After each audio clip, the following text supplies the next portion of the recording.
Belgisch strok da Belgisch bui, Torres was bui. Lazım yani.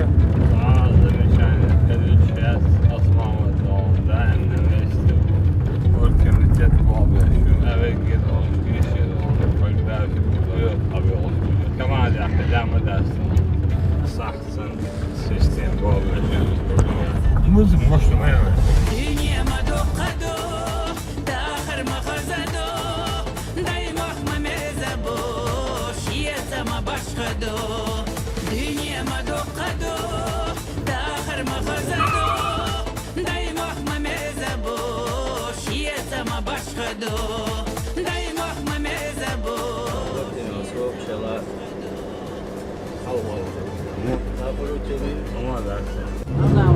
Ahmet has arbeidt niet bij het is geen harm dat die is een درس هم ما دوش من دقع باغن بوش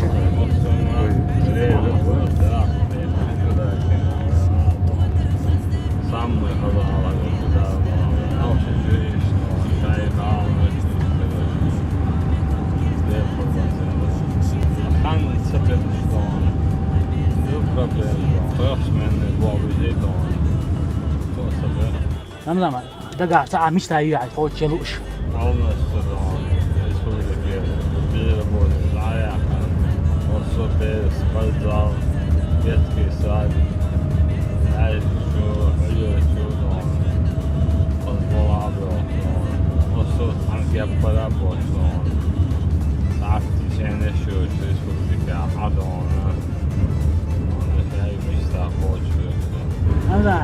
نقش جاهون تجوق تلوش قاستن اسمك جاية Doğru. Gün fiyatı. Kaloriye sonuç beğen alırız. Gün fiyatı bir burada. Ne olacağını görmeyeceğim. Sürüyor var. درس خلقنا نقش وين خزين دعوتين